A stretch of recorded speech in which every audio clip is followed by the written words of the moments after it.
Bonjour à toutes et bonjour à tous.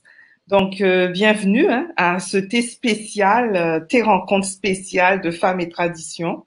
C'est un échange littéraire qui va se faire aujourd'hui en présence de deux illustres écrivaines des Antilles francophones, Corinne Menseh-Caster et Akosua Fadili Africa. Alors, à travers leurs ouvrages, elles vont partager leur analyse sur les défis et les perspectives autour de la quête identitaire, de la place des mémoires et des rites dans les Antilles françaises, en Amérique latine et aux Caraïbes. Ce mois de mai est un mois pour nous très particulier parce que c'est le mois de commémoration, c'est un mois de devoir de mémoire. C'est l'occasion de transmettre la connaissance de l'histoire de l'esclavage et de reconnaître publiquement l'apport des afrodescendants à la société. C'est un rendez-vous de proximité pour rassembler les personnes d'ascendance africaine. C'est le temps d'échanger, de réfléchir et de proposer des mesures concrètes pour promouvoir leur pleine inclusion, combattre le racisme, la discrimination raciale, la xénophobie et l'intolérance. Et oui, on en est encore là en ce 21e siècle à réfléchir sur ça. Nous cheminons d'ailleurs dans cette décennie des personnes d'ascendance africaine de l'ONU, qui est aussi une autre occasion de mettre en lumière l'inégalité vécue par les Africains et la diaspora africaine dans le monde et d'attirer l'attention sur le fardeau historique de l'esclavage et du colonialisme. Avant de rentrer dans le vif du sujet, j'aimerais aussi, et bien sûr pour présenter davantage en détail nos invités, je voudrais prendre le temps de remercier nos ancêtres de nous permettre d'être là aujourd'hui et de nous unir. Ça, c'est un message pour moi très important et pour Femmes et Traditions d'ailleurs. J'aimerais également faire poursuivre et reconnaître que Femmes et Traditions est située en territoire autochtone lequel n'a jamais été cédé et que nous reconnaissons la nation Gahen-Guéé comme gardienne des terres et des eaux sur lesquelles nous nous réunissons aujourd'hui. C'est dans le respect des liens avec le passé, le présent et l'avenir que nous reconnaissons les relations continues entre les peuples autochtones et autres personnes de la communauté montréalaise. Alors, je disais tout à l'heure que notre thé rencontre est un thé spécial parce que je reçois deux femmes, deux illustres écrivaines, deux femmes qui ont non seulement des choses à dire sur le thème que nous allons ensemble débattre, mais qui ont un parcours extraordinaire dans leur façon de transmettre, dans leur façon de défendre leur identité. Ce thé est inscrit, il est important de le souligner aussi, dans le cadre de la semaine de l'Amérique latine et des Caraïbes. Et bien évidemment, il s'inscrit dans le mois des mémoires, qui est le mois de mai. Alors, je vais d'abord prendre le temps de présenter notre première invitée qui est avec nous. C'est Madame Akosua Fadili Africa, de son nom européen, Dr Marie-Laetitia Kamboula. Elle est l'auteure de l'ouvrage Du haut de l'autre bord, publié en mars 2020 chez les éditions Ibis Rouge. Dr Marie-Laetitia est professeure de littérature et de langue à l'Université de la Floride centrale, où elle enseigne depuis 1988. Elle est originaire de la Guadeloupe et elle a publié des articles dans Kalalou, La Breeze Review, c'est ça, dans Sécolas Enaz. Et elle a aussi reçu plusieurs bourses d'initiative et un prix de l'enseignement à l'Université de la Floride centrale. De plus, elle a créé plusieurs nouveaux cours tels que la poésie noire des Amériques, la littérature francophone, la littérature antillaise, la littérature créole et le français des affaires, donc en format en ligne. Elle a également publié Education, Assimilation et Caribbean Identity, The Literary Journey of French Caribbean, dans Caribbean Studies Press en 2009. Et elle a également publié un ouvrage qui s'appelle Mounlaku, qui est toujours publié par la même maison d'édition, Ibis Rouge, qui est sorti au mois de mars 2016 au Salon du Livre de Paris. Alors, merci beaucoup à Akosua de votre présence. C'est très apprécié de vous avoir. Je profite quand même pour présenter notre Elle s'en vient. Elle a senti. La voici, la voilà. Alors, je vais vous présenter notre. Il y a un téléphone qui vient. Elle a senti. Ça fait de l'écho. La voici, la voilà. Alors, je vais. Est-ce est-ce que peut-être c'est vous, Corinne, votre téléphone est connecté et ouvert? Non, pas du tout. Et vous, Akosua? Ok, parfait. Alors, bien, écoutez, ça y est, elle est avec nous. La seconde est Non, votre téléphone est pas connecté et connecté. ouvert. Non, pas du tout. Et vous, Akosua? Ok, parfait. Alors, bien, écoutez, ça y est, elle est avec nous. Alors, la seconde est Non, non, pas connectée. non, pas du tout. Il y a un problème, hein? J'ai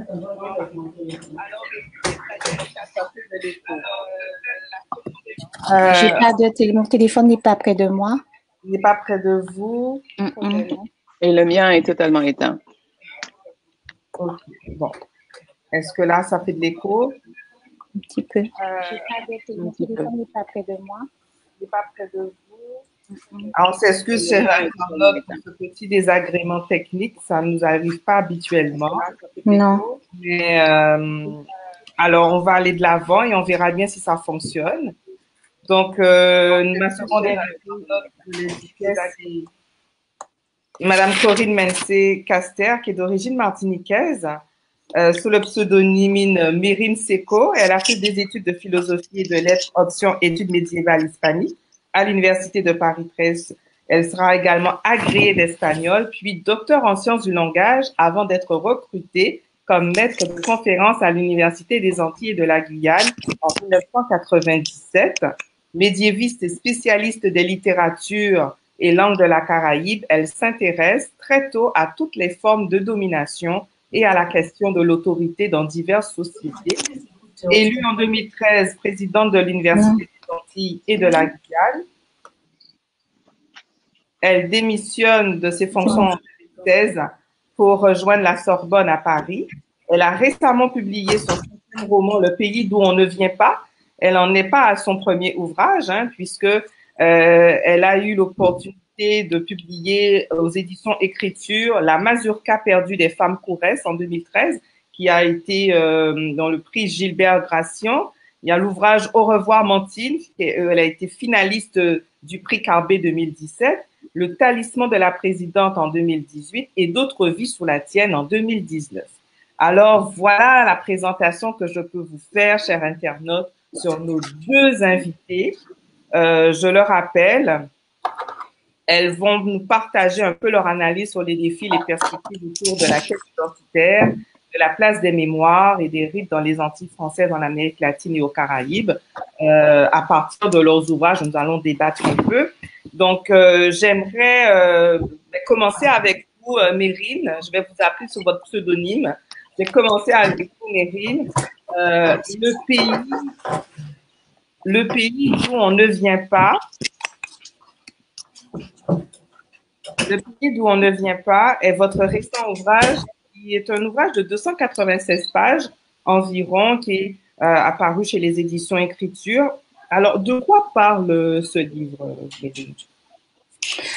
Bonsoir à tout le monde, merci.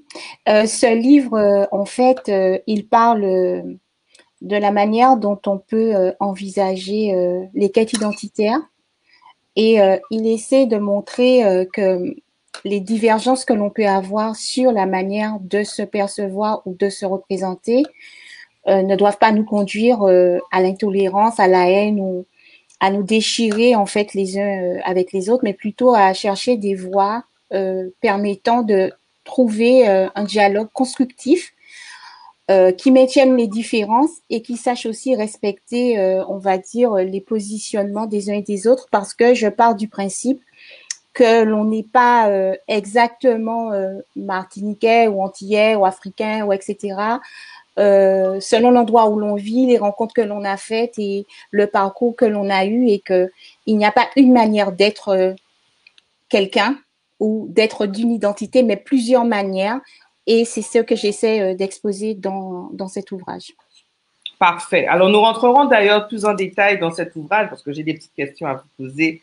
Vous me connaissez déjà et j'imagine que certains de nos internautes s'attendent aussi à à quelques questions qui touchent effectivement à la thématique de notre rencontre. Je vais me tourner vers vous, Akosua. Votre ouvrage s'intitule donc Du haut de l'autre bord et c'est un ouvrage de 130 pages qui est paru chez les éditions Ibis Rouge. Alors, de quoi parle ce livre?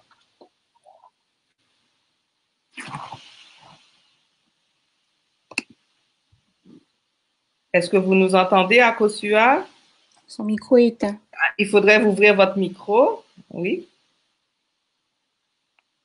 Il faut cliquer sur le micro.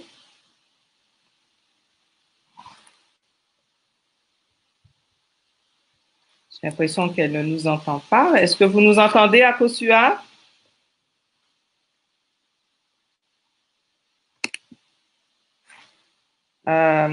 On va peut-être poursuivre un peu avec vous, Mérine.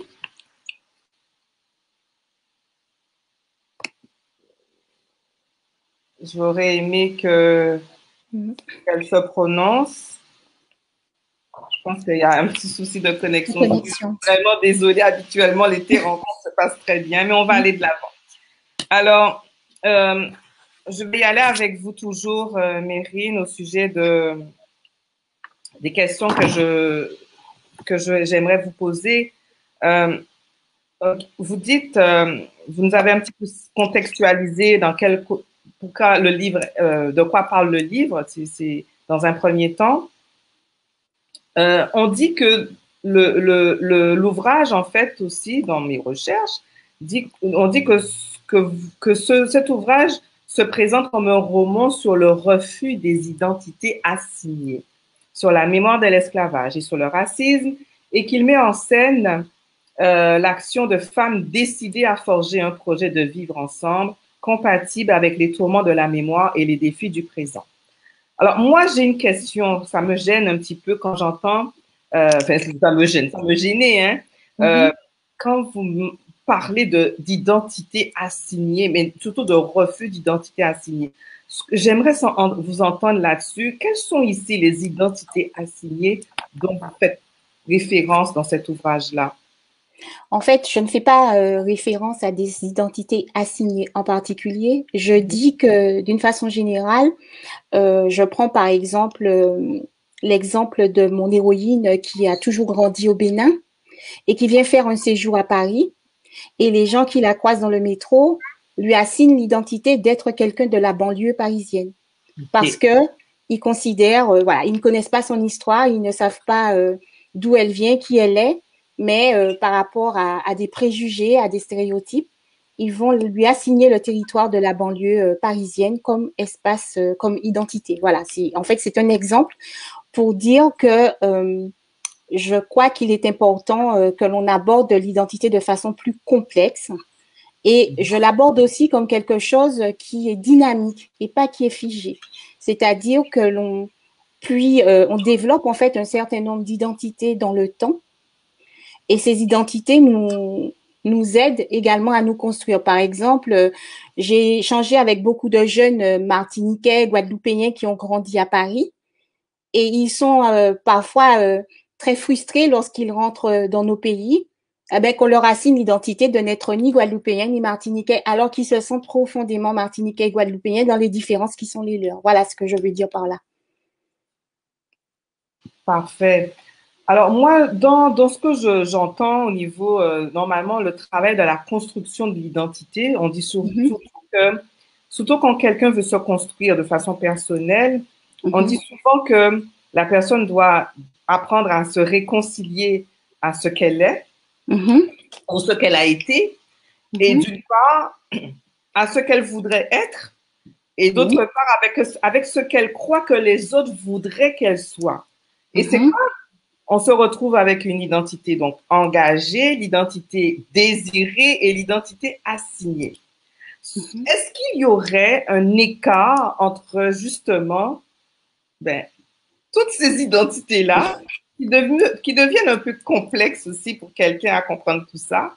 Est-ce qu'il y aurait un écart entre ces identités-là, entre elles? Et j'aimerais rajouter une autre identité, l'identité revendiquée. Oui. Alors, est-ce qu'il y en aurait un écart dans tout ça? Oui, en fait, il y a des articulations entre ces identités qui ne sont pas toujours faciles à trouver. Et d'ailleurs, on connaît la célèbre phrase deviens ce que tu es, ou alors sois ce que tu deviens.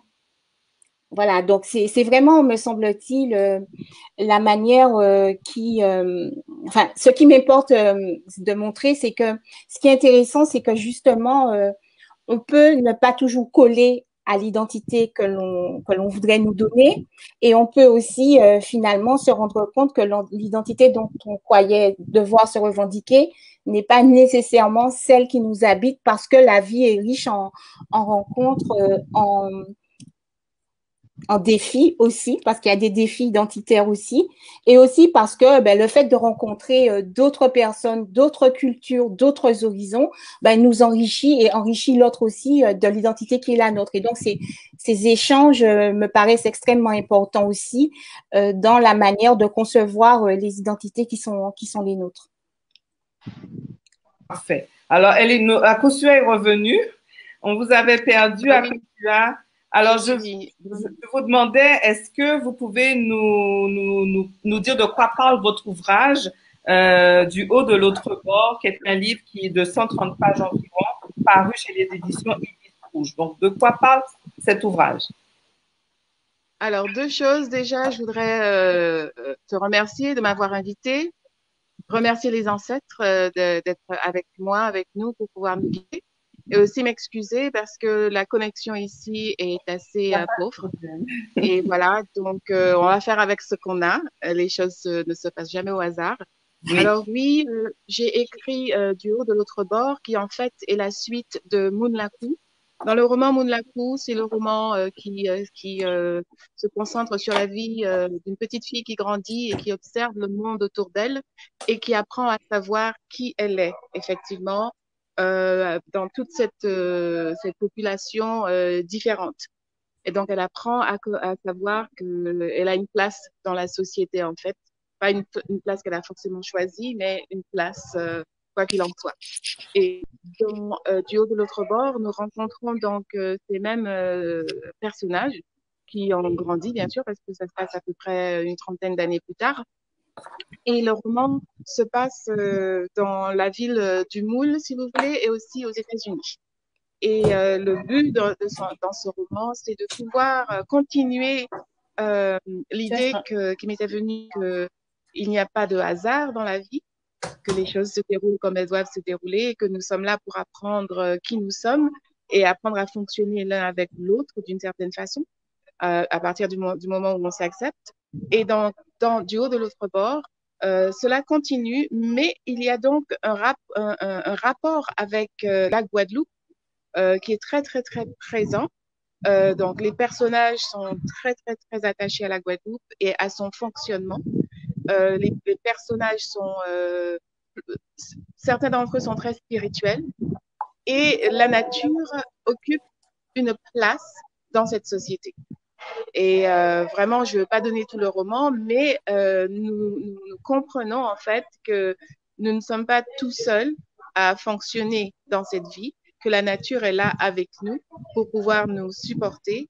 Et les ancêtres sont là aussi avec nous pour pouvoir nous guider. Et nous comprenons aussi notre présence sur cette terre en relation avec ceux qui sont venus avant nous. Voilà.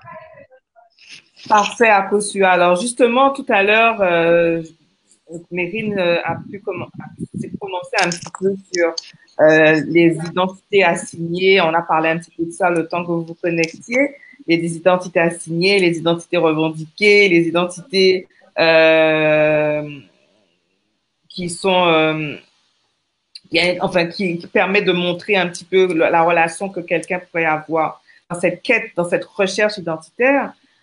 Si nous restons toujours sur la question de l'identité, vous vous présentez Akosua, vous vous présentez Akosua Fadili Africa et vous dites que Marie-Laetitia Camboulin, c'est votre nom d'esclave. Alors Alors, moi, là, ma j'espère question, vraiment c'est, est-ce que que vous j'ai pouvez bien compris la question parce que est-ce ça que, bug énormément. ok, je Euh, disais j'ai entendu la fin. Alors, comme j'aime à le dire, mon nom, je dis mon nom d'esclave. Le nom qui m'a été donné à la naissance, c'est Marie Laetissé. Je suis de la famille Laetissé. Mais le parcours que j'ai fait jusqu'à présent m'a emmené à comprendre que j'étais prête à me rapprocher de l'autre versant de mon identité, qui est la partie africaine. Et donc, j'ai choisi de me renommer. Et Akosua veut dire l'être qui est arrivé un dimanche, parce que je suis née un dimanche. Padili veut dire l'être qui a de la compassion. Et donc, Africa, c'était pour m'enraciner dans l'Afrique. Et j'écris Africa avec un K majuscule pour deux raisons. Bien sûr, vous verrez le K, le gros K, l'instrument et la musique font partie de notre vie de Guadeloupéens. Et donc, c'était la musique qui me touche, qui me guide. Et donc, je voulais lui faire honneur. Et aussi, dans la spiritualité égyptienne, si on peut dire, le mot Ka veut dire esprit. Et donc, comme je me rends compte que je suis un être spirituel avant d'être un être physique, alors cela va être soi pour moi que je m'appelle Africa. Voilà. J'espère merci que vous m'avez entendu et que c'est merci de nous expliquer effectivement ce changement-là, qui finalement, si je le comprends bien de mon côté, c'est un changement de nom qui est vraiment dû à une conviction que vous avez très profonde par rapport à, à vouloir vous relier à l'Afrique, dont vous avez mentionné les ancêtres qui sont sortis. Et c'est une quête identitaire que vous avez menée et qui occupe une place très importante finalement dans votre vie et dans votre parcours. Alors là, j'ai rien compris parce que ça ne passe pas, mais j'ai entendu le mot ancêtre. Et donc, dans ce sens-là, spirituellement, je me rapproche de ce qui est venu avec nous dans les Antilles, dans la Guadeloupe. Parfait. Nous sommes venus avec cette connaissance et cette croyance, le fait de savoir que les plantes nous apportent quelque chose, que nous apportons quelque chose à ce monde, à l'un l'autre, que nous sommes en fait tous connectés. Donc, cela a été très important pour moi de pouvoir l'accepter parce que j'ai quand même, pendant des années, j'ai quand même été ce qu'on appelle une chrétienne, c'est-à-dire que j'étais totalement évangéliste. Jésus-Christ, c'était le seul chemin par lequel j'arriverais à l'ultime. Et une fois que j'ai compris mon cheminement, d'où venait, que j'avais la clé première, hein, je tiens à le dire, hein, que nous sommes tous d'accord à dire que la civilisation a commencé en Afrique, que la première femme est née en Afrique. Donc, nous sommes les premiers à avoir reçu la clé spirituelle. Et donc, toute autre spiritualité a été, si vous voulez, d'une certaine façon révélée, mais que nous avons la clé d'origine. Et c'est pour cela que nous fonctionnons de la façon dont nous fonctionnons en ce moment. Et donc, pour moi, ça, c'était très important d'accepter cela et qui fait que j'ai pu m'accepter moi-même beaucoup plus facilement après cette démarche. Parfait. Alors là, maintenant, j'aimerais quand même vous lancer à toutes les deux la question suivante. Quels sont les défis qui pourraient être identifiés dans la quête identitaire? Est-ce qu'il y en a des défis? Est-ce que Si vous la voulez question est pour moi, lancer? est-ce que tu peux C'est la à vous répéter toutes parce les que deux. J'aimerais vous entendre là-dessus. Peut-être je vais commencer avec Mérine. Quels sont les défis dans la quête identitaire, Mérine, que vous... Pour moi, le premier défi, c'est de ne pas sombrer dans l'intolérance, c'est-à-dire de vouloir que les autres partagent nos visions. Je trouve que nous avons ce risque et je vois que dans le monde, cette manière de voir a provoqué beaucoup de guerres, beaucoup de guerres civiles, de guerres fratricides. Je crois qu'il faut avoir en tête que nous avons chacun des perceptions particulières de notre identité et que on ne peut pas vouloir imposer à l'autre sa manière de voir. Moi, c'est vraiment très, très important cette façon de faire parce que on voit une montée des identitarismes dans le monde et des dérives identitaristes qui font que l'on peut se haïr simplement sur des questions de représentation de soi qui sont différentes. Et donc, pour moi, le premier défi, c'est d'être dans le dialogue et de comprendre que l'on ne peut pas tous se représenter de la même façon. Après, le deuxième défi, c'est de se sentir bien, soit de trouver justement qui on est pour se sentir bien et être en harmonie avec soi et avec le monde. Est-ce que, Akosua, vous avez entendu la question? Quels sont les défis qu'on peut mentionner dans la quête identitaire de votre point de vue?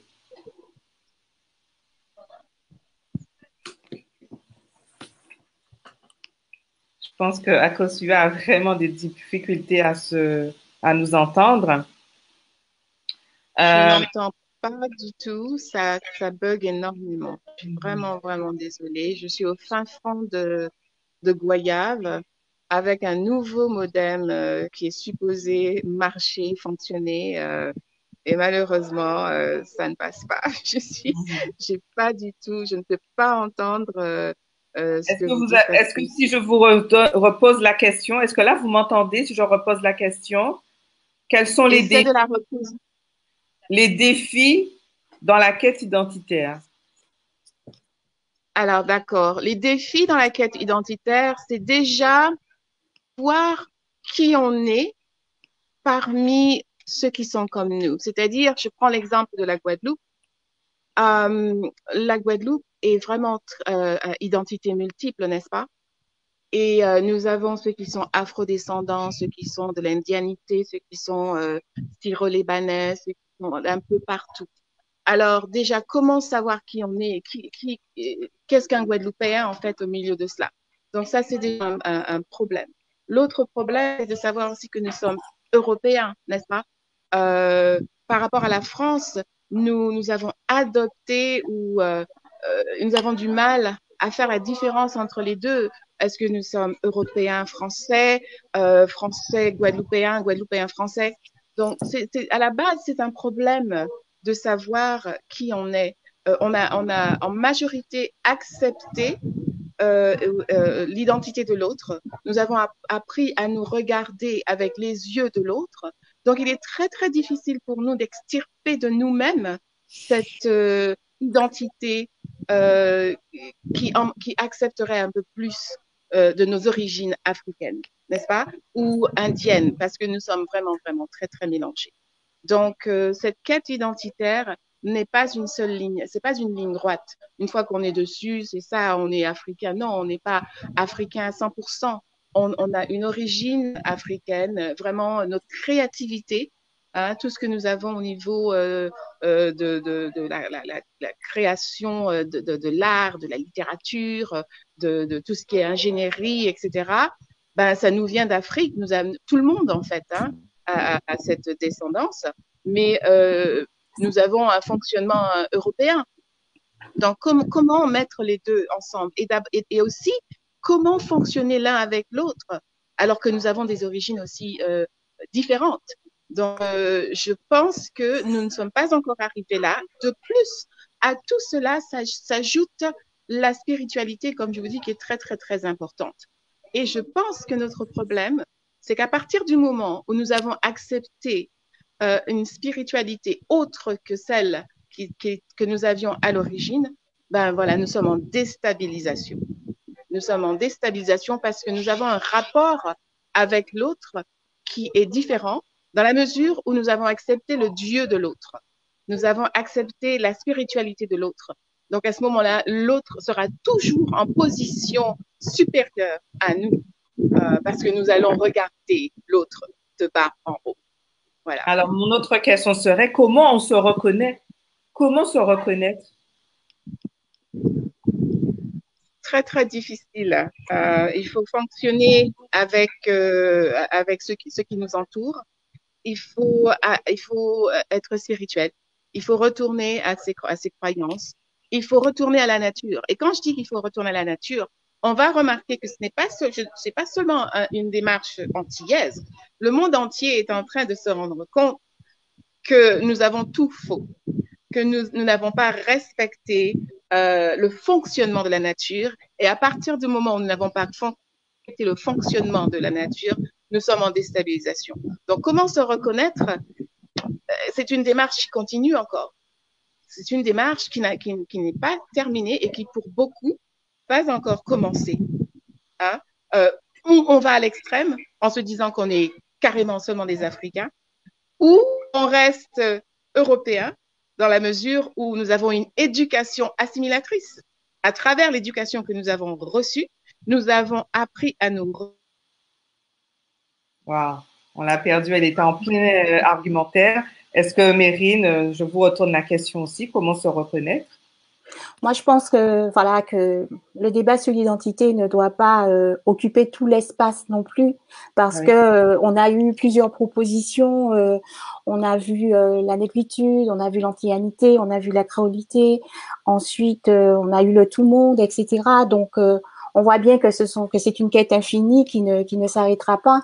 Mais je crois que on doit arriver à concilier les différences en soi.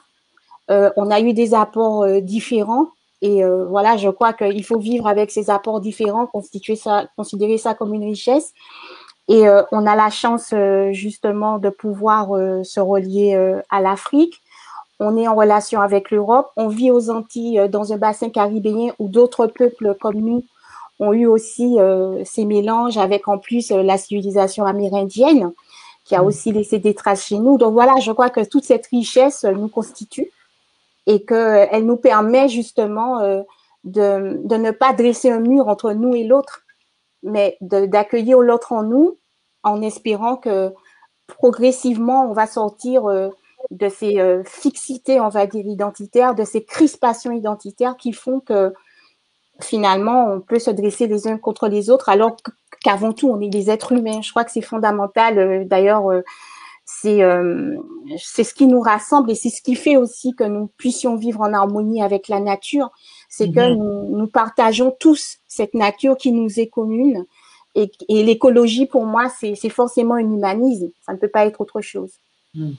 Alors, on va aller faire un tour au niveau de nos internautes qui sont très assidus à ce que vous nous partagez comme commentaires par rapport justement à cette question identitaire. On a Raphaël Ridarche qui nous suit depuis l'Orléans, Loiret. Et Raphaël est très d'ailleurs heureuse de vous entendre, Corinne, et fait un commentaire justement en disant certains font commerce de la mélancolie de nos compatriotes et fantasment sur une identité imaginaire, et poursuit en disant que chacune de vous évoquez l'identité par rapport à ce qui pourrait être notre volonté, mais l'identité est aussi la façon dont nous sommes perçus. Avez-vous un commentaire à dire là-dessus? Oui, c'est pourquoi au départ on a parlé d'identité assignée, c'est-à-dire que les autres peuvent, c'est ça exactement le fait que les autres nous perçoivent d'une certaine façon, nous assignent une identité et veulent nous enfermer dans cette identité. Et nous avons le droit de ne pas accepter cette identité que l'on veut nous infliger en quelque sorte, nous coller, voilà, et de nous construire en fait dans notre parcours de vie et dans ce que nous pensons, que nous voulons être et que nous avons à être. Exact. Alors, je reviens vers vous de nouveau, Mérine. Tout à l'heure, je disais que à travers votre ouvrage, c'est sûr, on aborde les questions de l'identité, du devoir de mémoire. Il y a aussi le féminisme qui sont très présents dans l'intrigue de cet ouvrage. Ma question serait de vous demander, un peuple reste-t-il un peuple sans son histoire, même douloureuse?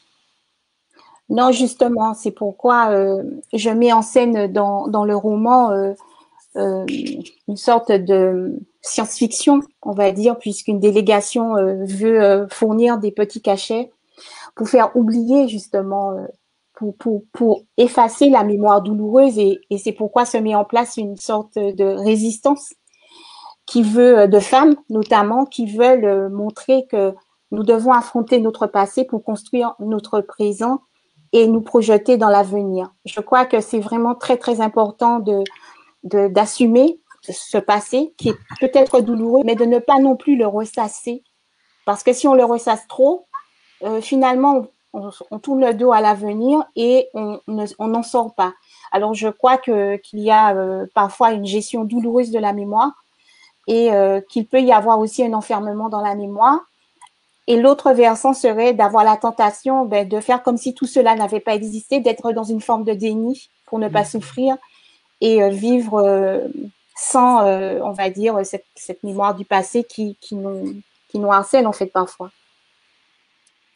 Alors, la douleur, la gestion de la douleur de la mémoire. Ça me parle quand j'entends ça, Meryl. Parce que, pour moi, oui, nous avons eu un passé. Oui, il y a des choses à conserver. Il y a des choses à dire. Il y a des choses qu'on n'ose pas dire, mais qu'il faut savoir à un moment regarder face à nous. Parce que dans tous les enseignements que j'ai reçus, moi, j'ai toujours appris que ce qui n'est pas réglé est transféré. Hein, on est d'accord avec ça, hein? Tout à fait. Donc, cette douleur de notre mémoire, si nous ne la réglons pas, comme vous l'avez dit, si nous ne l'assumons pas, mais nous la transférons. Et elle se transfère de génération en génération et elle touche nos familles, elle touche notre relève. Et j'ai envie de vous poser la question, une famille reste-t-elle une famille sans les histoires de ses ancêtres?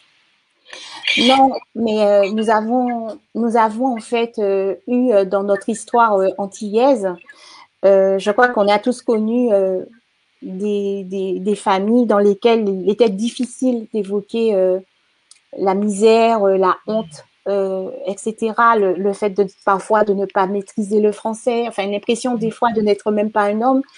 Et on a eu en fait la tentation de l'oubli. Et on dit, enfin les historiens et les anthropologues qui ont travaillé la question disent que nous sommes une société qui a fait un pacte de l'oubli tacitement entre les maîtres, les anciens maîtres et les esclaves, entre les anciens maîtres qui ne voulaient pas assumer ce que leurs ancêtres avaient fait et les esclaves qui voulaient oublier qu'ils avaient été traités comme des non-humains. Il y a eu ce pacte de l'oubli qui fait que notre histoire n'a pas été enseignée à l'école, nos parents ne nous en ont pas parlé et je salue tous les écrivains, justement, que je pourrais dire écrivains de la mémoire, tous ces écrivains qui nous ont transmis en fait notre histoire à travers leurs romans.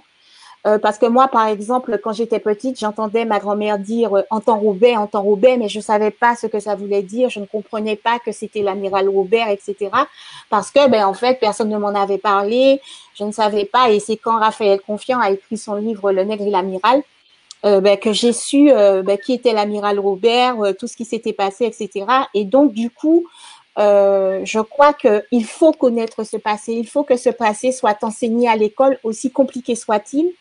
Parce qu'une fois qu'on connaît son passé, justement, on n'a pas besoin de le ressasser. On peut justement se tourner un petit peu plus vers l'avenir et savoir être reconnaissant en fait à nos ancêtres, à ce qu'ils ont vécu, savoir qu'ils ont eu la force de supporter tout ça, de tenir debout et de nous transmettre une force. Et que nous, voilà. Tandis que quand on est dans le déni et dans le silence, en fait, effectivement, il y a cette transmission intergénérationnelle de souffrance, de mots, MAUX, qui fait que on est éperdument dans ce ressassement de la mémoire. Donc justement, la place de la mémoire, comment elle évolue, comment vous la voyez évoluer aux Antilles? Parce on va un peu rester aussi dans les Antilles. Comment vous la voyez évoluer dans les Antilles en ce 21e siècle? En fait, je trouve que ça peut être intéressant de voir que il y a un renouveau, un regain d'intérêt pour la mémoire, mais je crains aussi parfois qu'il y ait une sorte de ressassement excessif dans la mesure où on doit pouvoir, à un moment donné, sortir du carcan et de l'enfermement de la mémoire douloureuse. Alors, ça ne veut pas dire qu'on va oublier, ça ne veut pas dire qu'on va entrer dans un grand pardon ou dans ce genre de choses, mais ça veut dire que on aura acquis une forme de maturité mémorielle qui va nous permettre d'utiliser ce que l'on sait de notre histoire, justement pour construire un avenir meilleur et donner à nos enfants la chance de connaître ce qu'ont vécu leurs ancêtres et d'être prêts à lutter pour que plus jamais ça, quoi. Voilà. Alors, comment il faudrait s'y prendre pour l'entretenir, cette mémoire, et comment la vivre, cette mémoire? En fait, il y a l'histoire et il y a la mémoire. Donc, il faut d'abord connaître son histoire et ne pas essayer d'effacer l'histoire. L'histoire a eu lieu, elle a été, comme on dit, c'est ce qui fut. Et ce qui fut, on n'y peut rien. Des événements historiques, on peut dégager des faits marquants que l'on peut commémorer régulièrement pour célébrer ensemble des événements qui sont importants pour forger une communauté, devenir communautaire et faire peuple en quelque sorte.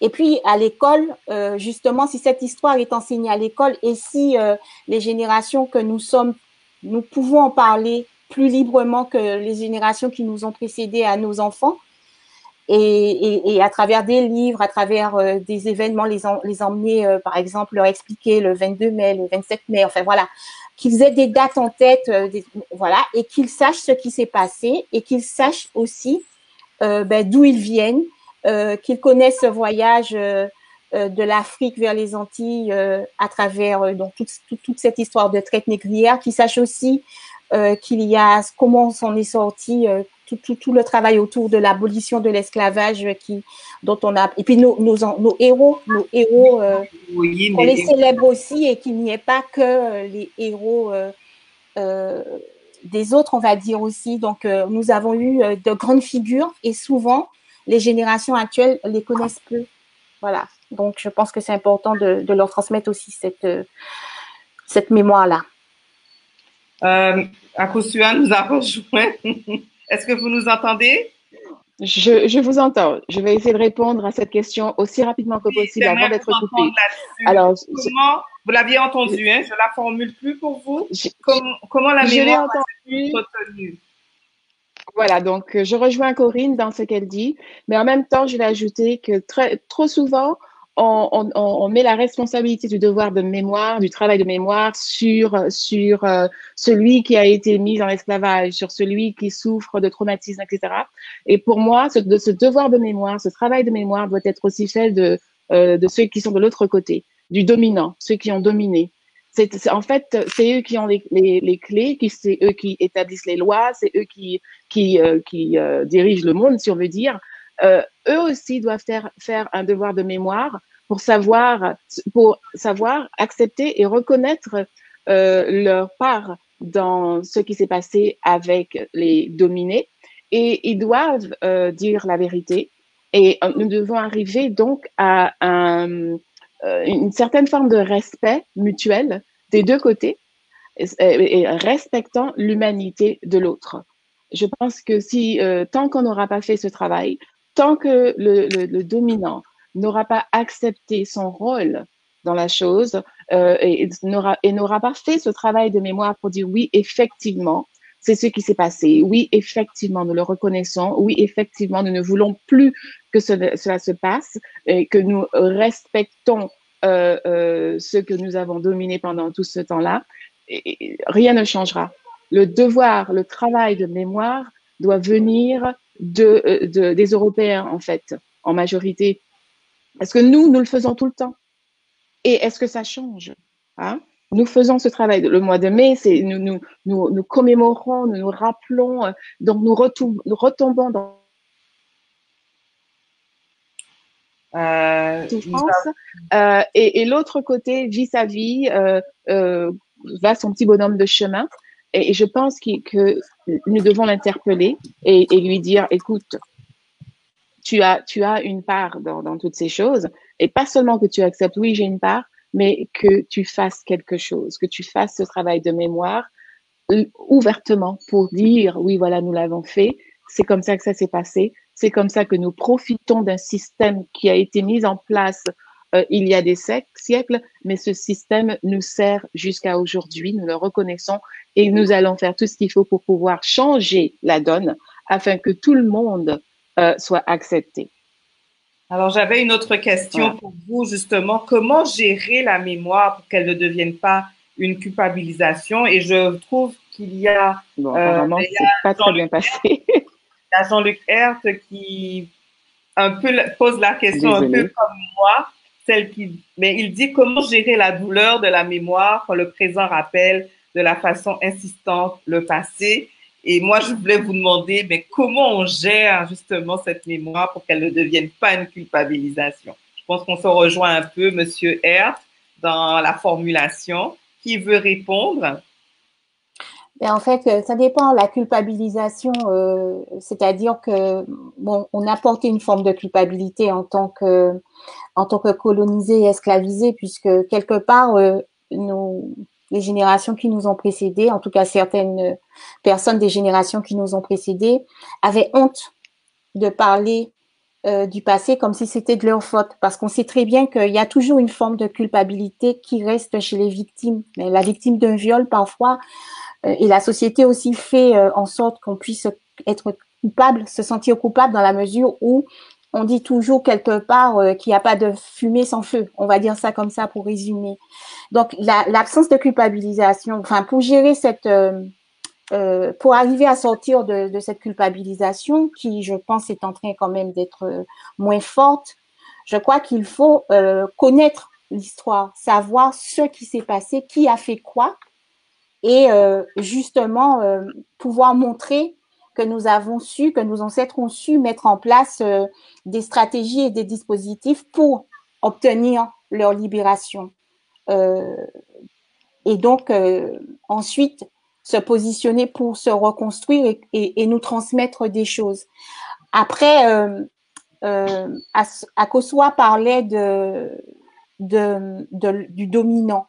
Alors, la loi Christiane Taubira qui permet justement une commémoration nationale au niveau de l'esclavage, donc du 10 mai, a été une sorte de victoire en quelque sorte pour beaucoup d'entre nous. Mais on sent bien qu'il y a un travail à faire encore pour arriver à ce qu'on appelle ce partage des mémoires, c'est-à-dire que il n'est pas encore acquis que cette mémoire de l'esclavage soit une mémoire partagée entre ceux qui ont souffert et ceux dont les ancêtres ont été les colons. Il y a encore ce travail à faire. Et justement, moi, je crois fortement au rôle de l'enseignement. Si on enseigne à la fois aux Antilles, en France, dans le monde, l'histoire de l'esclavage de façon dépassionnée, puisque si on le fait de façon passionnée, ça va forcément être trop polémique pour que l'enseignement passe. Si on l'enseigne et que l'on arrive à mettre des mots et à faire partager cette histoire à ceux qui ne l'ont pas vécu, on aura gagné quelque chose. Mais pour l'instant, ça reste très timide parce que justement, peut-être que les descendants des Européens qui ont participé à la colonisation ne sont pas prêts à assumer cette mémoire-là non plus. Alors justement, je vais du côté du chat. On a Madame Raphaël Ridarche qui parle dans son commentaire. Notre bourgeoisie locale fait partie de la classe dominante. Toutes les classes sociales doivent effectivement faire un travail de mémoire. Je pense que c'était pour rebondir sur la prise de parole d'Akosua d'ailleurs. Monsieur Hert qui dit que l'implication du dominant me semble essentielle pour sortir des stigmates du passé douloureux. Donc, quelques réactions par rapport à vos commentaires. Hein. Madame Raphaël Ridarche dit également, les historiens nous apprennent ce que l'on savait déjà intuitivement, qu'un système où des femmes, des noirs, des blancs faisaient commerce de l'esclavage. Je ne me rappelle pas trop par rapport à quoi vous le dites, Madame Raphaël Ridarche. Et Madame Blérald, qui nous suit de la Guyane. Bien bonjour, Madame Blérald. Monique Blérald, qui fait un petit commentaire elle dit que l'identité est complexe, dynamique, elle se construit comme l'explique Mérine Seko et Akosua à partir de la grande histoire, une histoire assumée et la connaissance de notre histoire personnelle. Donc, vos commentaires font réagir et amènent aussi d'autres analyses de nos internautes. Je profite qu'Akosua est avec nous. Akosua, dans l'ouvrage, les rites sont abordés. Il est question de, selon ce que j'ai compris, le roman voudrait ouvrir une fenêtre sur la relation entre le monde physique et le monde spirituel. Le livre, donc, du haut de l'autre bord, c'est un roman qui met en évidence la symbiose qui existe entre les hommes et la nature. Ça, vous l'avez beaucoup mentionné depuis que vous êtes avec nous, et que les croyances spirituelles guadeloupéennes y sont revisitées, ainsi que la question de l'âme et de ses voyages millénaires est abordée. Moi, j'avais une question pour vous par rapport à ce point de vue des rites. Est-ce qu'on peut dire que les rites sont des signes identitaires? Moi, je dirais que oui, parce que pour ceux d'entre nous qui ont continué, qui ont gardé ces survivances africaines, nous savons vraiment quelle est l'importance par exemple, prendre un bain démarré, prendre un bain de déblocage. Nous savons que les plantes nous apportent quelque chose. Et trop souvent, surtout avec l'éducation occidentale, nous nous basons seulement sur l'importance des plantes dans ce qu'elles nous apportent au niveau physique, c'est-à-dire pour pouvoir manger, les vitamines, etc. Mais les plantes, c'est plus que ça. Le monde des plantes est plus diversifié. Comme nous, les hommes, nous sommes diversifiés, le monde des plantes, certaines plantes sont là pour nous aider spirituellement. Hein, pour nous aider, pour nous apporter ce qui nous manque dans notre démarche spirituelle. Et ça, beaucoup de Guadeloupéens, de Martiniquais, du Guyanais, hein, descendants d'Africains, ont compris qu'il faut travailler avec ces plantes. Hein. Ces plantes sont là aussi pour nous protéger parce qu'elles ont en elles, parce qu'elles dégagent. Certaines plantes sont très bonnes aussi pour pouvoir purifier l'air qui est autour de nous. C'est totalement chimique. Hein, c'est pas vraiment de la magie, etc. C'est tout comme vous direz qu'une carotte est riche en bêta-carotène et que la bêta-carotène fait quelque chose pour notre corps, c'est la même chose dans les plantes, dans ce qu'elles apportent. Alors, les Guadeloupéens, les Martiniquais, etc., nous avons compris que vivre en symbiose avec la nature est très importante pour notre équilibre.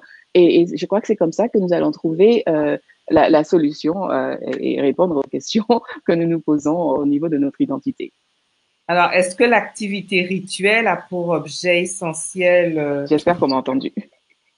Là, oui, on vous entend.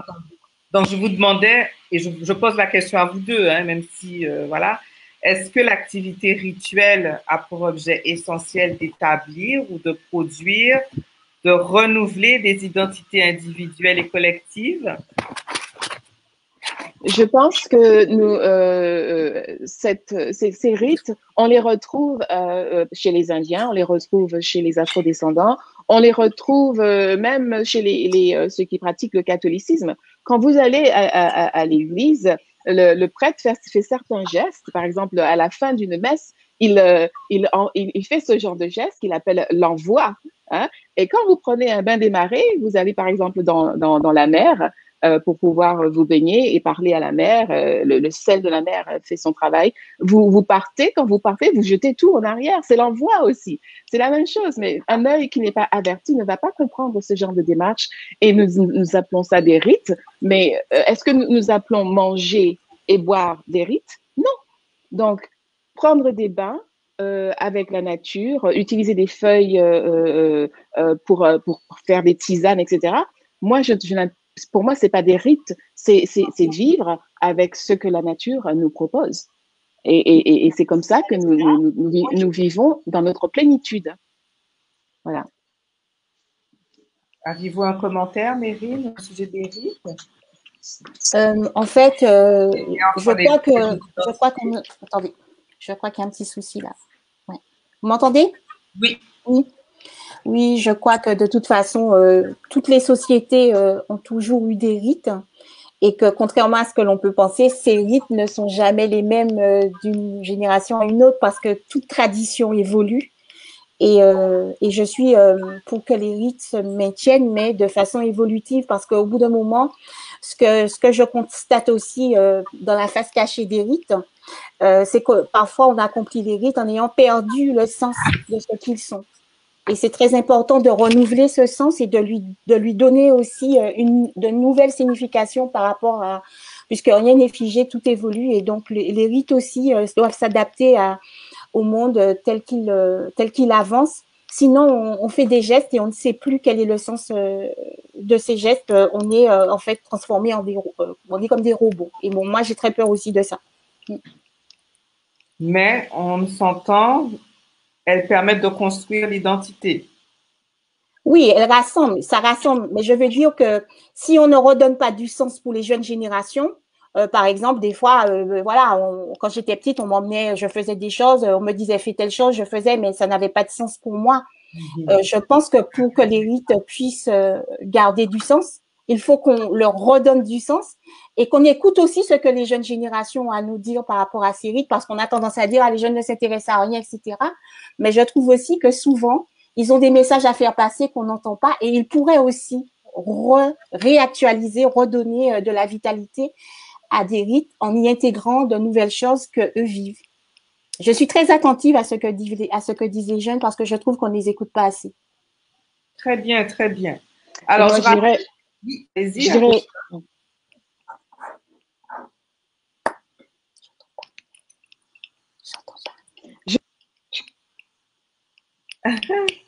Son micro s'est fermé. Peut-être faudrait rouvrir le micro, par contre, il était fermé.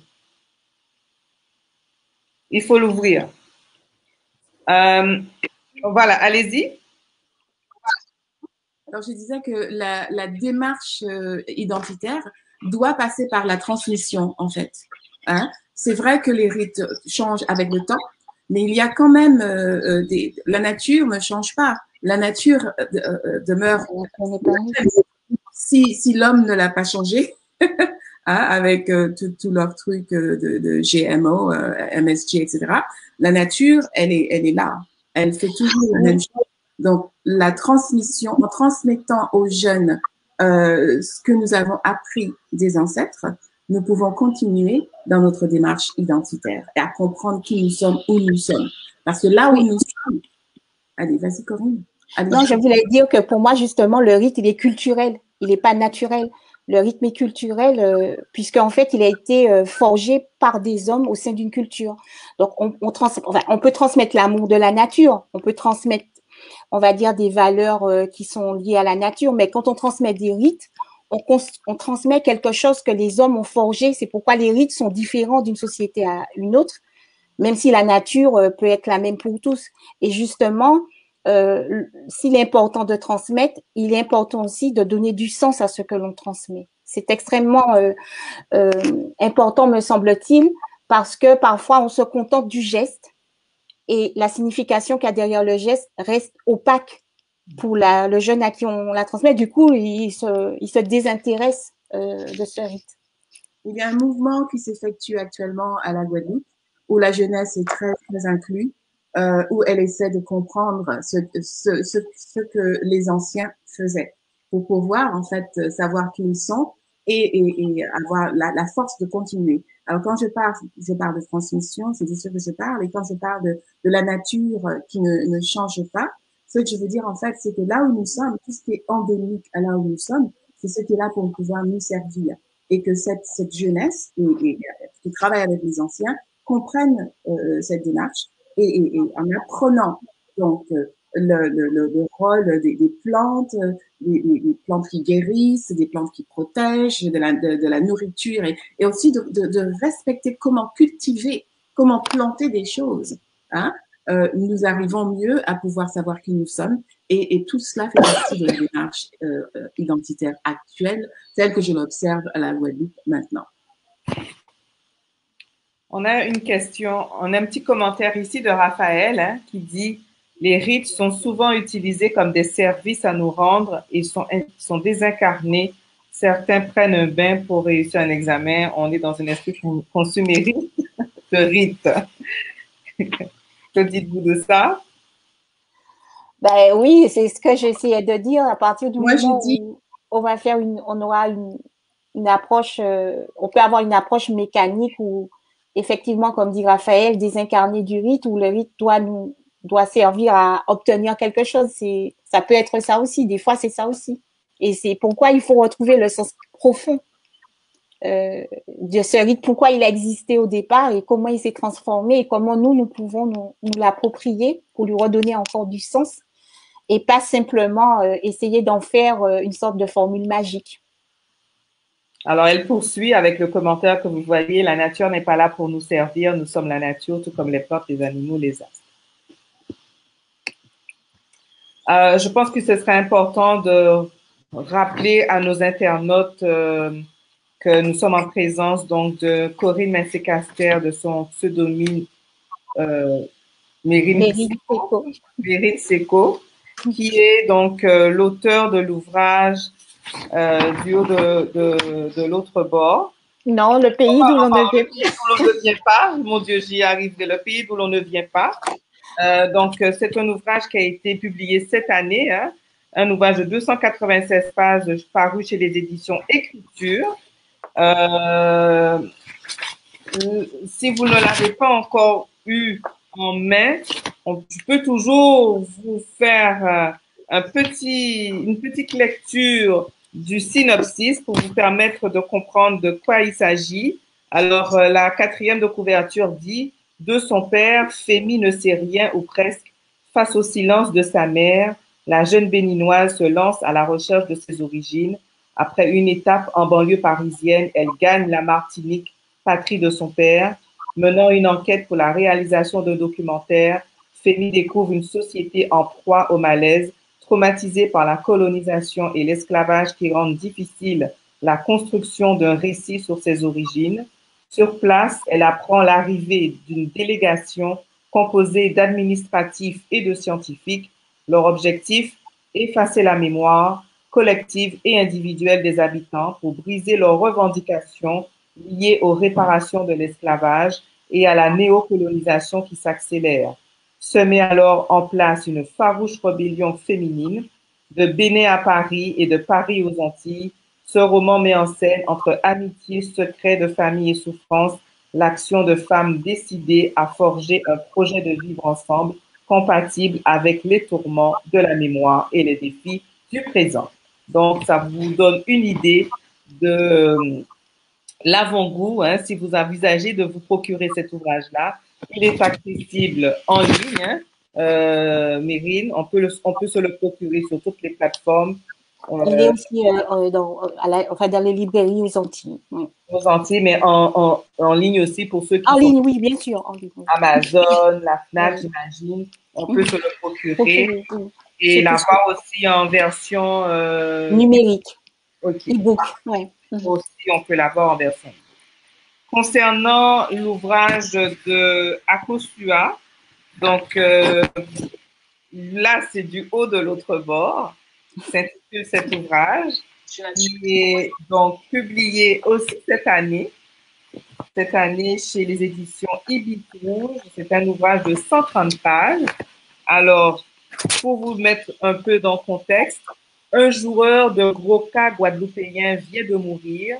Le rituel de la mort tel qu'il est observé dans l'île de la Guadeloupe s'enclenche tout de suite avec l'annonce de cette mort dans les avis d'obsèques matinales retransmises à la radio locale. La Guadeloupe entière s'enfonce alors dans un deuil palpable. La nature même, touchée par cette mort et guidée par des esprits ancestraux, manifeste ses sentiments qui peut interpréter ces nombreux signaux. La mort de Charlie des Savanes, dit Charlot Coco Douce, dit Charlie Maître K, soulève bien sûr un bon nombre de questions qui vont probablement demeurer sans réponse. Il faut dire que Charlot Coco Douce, de son vivant, avait été un chaud lapin. Il laisse derrière lui 7 enfants, des adultes qui n'ont presque rien en commun sauf le lien qui les relie à leur père. L'un d'eux, Marvel, est un jeune Américain, gouverneur de la Floride qui va bientôt se présenter aux prochaines élections présidentielles. Pourra-t-il sortir l'Amérique de l'impasse dans laquelle le dernier président l'aurait laissé?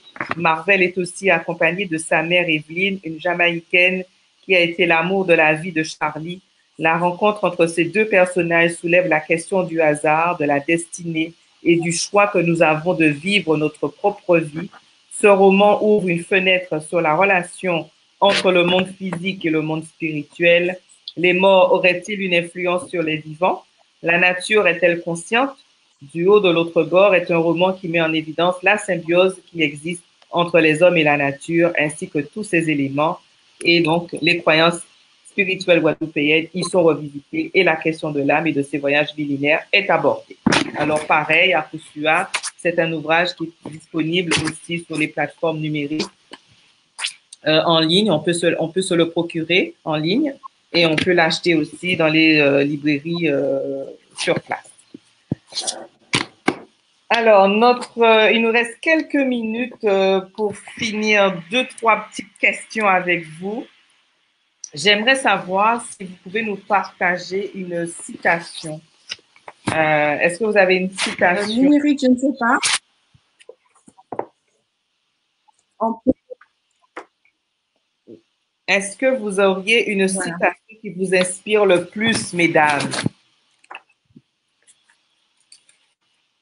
Hein, Corinne, avez-vous une citation qui vous inspire le plus?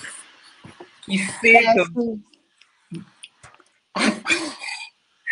Moi, c'est la citation que j'ai, les deux citations que j'ai citées tout à l'heure, justement, c'est deviens ce que tu es ou sois ce que tu deviens. Je pense que c'est dans ce chassé-croisé entre ces deux citations que réside la dynamique identitaire et justement l'articulation entre toutes les formes d'identité dont on a parlé au début. En fait, on n'est pas encore N''ST, et toute notre vie, on apprend justement à être à travers l'existence et ses chemins, ses incertitudes. Et donc, justement, je suis très attachée à cette conception dynamique de l'identité. Est-ce que à Kosua, vous auriez une citation qui vous inspire à nous partager? Bon, mais moi, je vais partager une citation créole, très courte. C'est Couteau seul qui savent ce qui a passé à Giromont. Voilà, donc à Giromont. Donc, tout le monde sait ce que c'est que pumpkin en Giromont. Il y a plusieurs noms qu'on donne à ce fruit, et donc, c'est très intéressant parce qu'effectivement, quand on le regarde dans toute sa majesté, vraiment la peau, c'est rigide.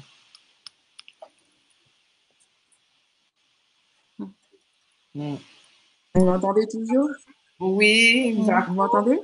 Ben, ça a coupé, on vous a perdu. Il n'y a pas de réaction, donc je suis partie. C'est très rigide. Voilà, donc une fois qu'on y a mis le couteau, on peut ouvrir le roman.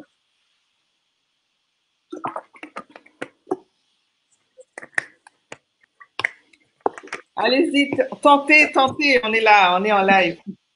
On l'a reperdu. On l'a reperdu. Alors écoutez, il s'agit d'un thé rencontre. Et donc, nous sommes en train de boire. Vous avez vu, Corinne s'est permise de boire un peu parce qu'on est dans un thé rencontre. C'est très informel, hein? L'objectif de cette activité, c'est aussi de faire connaître notre phytothérapie créole ou africaine, hein, indépendamment de l'invité que je reçois. Et donc, chacune de mes invitées a un thé préféré, mais il se trouve qu'elles ont quasiment les deux le même thé commun. Alors, ça a été difficile pour moi au départ. Je me suis dit, j'aurais aimé qu'elles aient chacune un thé différent, mais elles ont toutes les deux. Il y a juste un des thés qui n'est pas commun à toutes les deux, mais tout le reste, c'est pareil. Alors, je me suis dit, je vais y aller avec un seul d'entre eux et on vous dira après avec quoi elles aiment associer ce thé-là, avec quelle autre plante qu'elles aiment associer ce thé-là.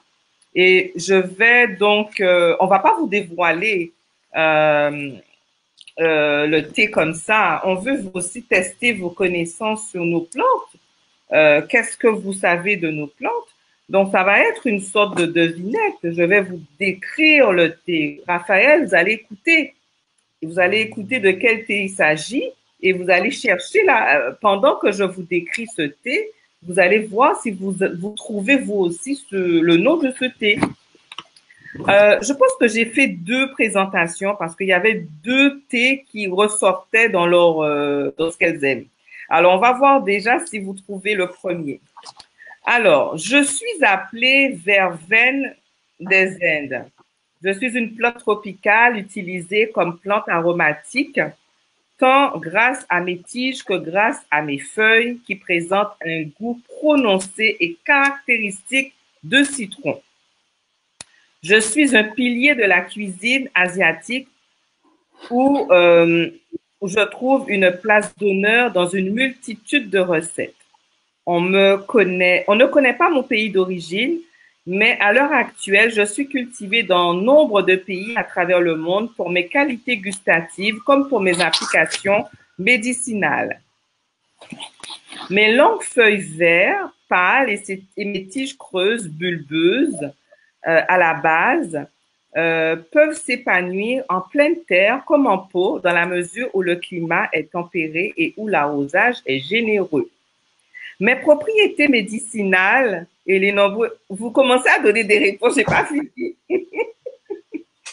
Mes propriétés médicinales et les nombreux bienfaits ne sont plus à démontrer. Tout d'abord, en ce qui concerne la santé digestive, je soulage la plupart des troubles digestifs fréquents en étant à la fois tonifiante et calmante. Je peux être également efficacement utilisée en cas de fièvre, de refroidissement ou de grippe grâce à mes qualités bactéricides et anti-inflammatoires. Ma consommation est aussi bénéfique au système nerveux par mon action sédative. Par ailleurs, je suis aussi utilisée en huile qui est très efficace contre les douleurs musculaires, articulaires et rhumatisales. Je suis un excellent tonique en cas de grosse fatigue et bien sûr, j'ai une action mon action de répulsif contre les moustiques est connue et exploitée depuis la nuit des temps. Alors, je vais poser la question, qui suis-je déjà? Est-ce que vous deux, vous savez de quoi je parle? Je pense. Corinne, allez-y. Ah, c'est moi qui dois répondre? Je pensais que c'était le public. Mais le public répond, mais le public a trouvé. Ah, d'accord. Je ne sais pas. J'ai cru comprendre que ça pouvait être la citronnelle.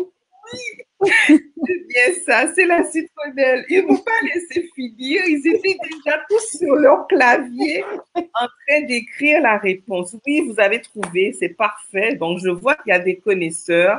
C'est parfait. Corinne et Akosua, toutes les deux, ont un point commun, elles aiment boire le thé de citronnelle, d'accord? Qu'elles associent à d'autres thés. Je vais vous donner la description d'un autre thé qui est revenu aussi dans leur thé préféré. Et je vais voir si vous connaissez également. Donc, on retient qu'elles aiment la citronnelle. Je vais vous donner une autre description. Alors, le deuxième thé, la deuxième plante du moins, est une plante vivace de la famille, je vous donne des trucs techniques là, la famille des Ingibéracées originaire de l'Asie orientale. On l'appelle aussi rhizome tubéreux tropical. On l'utilise notamment pour combattre toutes sortes de grippes. C'est un rhizome tropical à l'odeur de cannelle qui pousse. Je ris parce qu'il y a quelqu'un qui pousse en touffe de 30 à 60 cm. Mes feuilles vertes sont grandes et imposantes. Mes fleurs sont jaunes avec des filets rouges à l'intérieur et écloses de protection blanche à la pointe rosée. Je produis une huile qui est reconnue pour être une huile essentielle qui est reconnue comme bactéricide et antioxydant. Je suis conseillée contre la gueule de bois et les flatulences. On cueille mes feuilles et mes fleurs et on les fait infuser avec du citron vert. Ce thé ou infusion se consomme de préférence avec du miel et sans utilisation de sucre et il se boit bien chaud. Mon thé est aussi recommandé contre les ulcères à l'estomac. Il faut prendre dans ce cas une décoction de rhizome, donc les racines de la plante, pour faire le thé. La décoction de mes feuilles peut être aussi utilisée pour soulager la fièvre. Mon thé ou mon infusion a des propriétés hypotensives, antioxydantes, diurétiques et anti-ulcérogènes. Ma culture est très facile et ne nécessite pas beaucoup d'entretien. Ma croissance reste cependant lente au départ, puis est ensuite très rapide.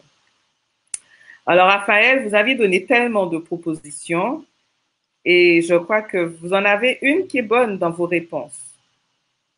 Est-ce que vous voulez tenter la bonne réponse? Est-ce que vous voyez de quel thé il s'agit? Vous deux, il y a déjà la réponse, mais est-ce que vous deux, vous savez de quel thé il s'agit? Je pense, je sais pas. Atumo. Oui. Donc, Raphaël avait déjà, Raphaël se questionnait ce que c'était Atumo. Elle a mis un point d'interrogation. Après, elle est restée sur gingembre. C'est pas gingembre, c'est Non, bien Atumo parce que gingibatie, ouais. C'est ça. Donc, elles ont toutes les deux ce point commun. Elles aiment boire le thé de citronnelle. Alors, pour Akosua, elle aime le thé de citronnelle accompagné de Atumo et de rose cayenne. Je n'ai pas voulu aller faire la description de tous les thés que vous aimez ensemble, là, parce que sinon on s'en sortirait pas. Et puis, Mérine, elle aime bien sûr aussi la citronnelle Atumo et le thé pays. Donc, vous voyez vraiment la richesse que nous détenons au niveau de nos plantes, hein, les vertus qu'elles ont, les bienfaits qu'elles nous apportent. Encore plus que jamais, c'est nécessaire de rester très à l'écoute de ce que la nature nous donne, parce que les anciens prenaient soin de ces plantes-là, qui sont là pour nous soigner, en avant d'avoir recours auprès de la médecine. On avait toujours chez soi un petit quelque chose qu'on pouvait en attendant. Donc, écoutez, notre thé rencontre touche quasiment à sa fin. Vraiment. J'ai été vraiment ravie de vous recevoir, d'avoir échangé avec vous autour de vos livres. On a abordé des questions qui sont très actuelles et qui demeurent. Hein. Je rappelle que vous avez toutes les deux publié un ouvrage pour Akosua. L'ouvrage s'appelle Du haut de l'autre bord, paru chez les éditions Ibis Rouge. Et ce livre est disponible autant sur le numérique, en ligne, comme dans des librairies aux Antilles. Nous avons aussi l'ouvrage de Mérine, Le pays d'où on ne vient pas, qui est paru chez les éditions Écriture. Donc là aussi, vous pouvez accéder à ces ouvrages-là en vous les procurant en ligne. Nous sommes toujours en direct avec nos internautes. Alors, écoutez, on était sur la fin de notre échange, chers internautes. On était en train de vous dire que nous avons apprécié d'avoir eu ces échanges-là avec vous. Nous avons été heureux de vous trouver parmi nous et puis d'avoir eu cette opportunité-là également de recevoir nos deux invités pour nous parler de leur ouvrage parce que ce sont des ouvrages qui ont paru cette année et qui touchent encore des questions qui nous concernent, nous, en tant qu'Antillais, les Afro-descendants, et qui, encore plus que jamais, est nécessaire à aborder dans ce mois important qui est le mois de la mémoire. Je vous souhaite vraiment du succès dans vos ouvrages, à chacune d'entre vous. Merci beaucoup. Continuer à faire ce travail que vous faites parce que c'est une manière aussi d'éveiller les consciences, d'amener la réflexion, d'amener le débat. Vous avez vu, plusieurs de nos internautes ont émis des commentaires. On était en train d'échanger. C'est ça aussi, ouvrir le débat. Ça, c'est important. Alors, vraiment, je vous souhaite du succès dans vos livres et fin cette rencontre et je voudrais juste rappeler à tous ceux qui nous suivent et si c'est votre première fois vous nous suivez, ben restez connectés parce que nous avons une nouvelle activité. On espère qu'elle va pas être aussi saccadée qu'aujourd'hui. Notre prochaine activité a lieu le le 23 mai. En plus, c'est une date très importante pour nous. Le 23 mai, nous avons une table ronde qui va aborder le thème sur les femmes marronnes et la résistance. Donc, on est au cœur et en plein de ce mois de mémoire et de commémoration. Il va y avoir plusieurs panélistes qui vont intervenir. Nous vous les présenterons d'ici la semaine prochaine. Petit à petit, vous découvrirez qui seront ces femmes autour de la table virtuelle à mes côtés pour aborder cette question-là. Et donc, je voudrais juste vous rappeler que Femmes et Traditions s'intéresse à la mémoire des femmes, défend et promouvoit son image comme vecteur de transmission culturelle et célèbre la force d'âme des femmes autour de l'identité. Alors, restez connectés pour assister à notre prochaine activité le 23 mai et merci encore de votre présence avec nous. Au revoir. Au revoir. Merci,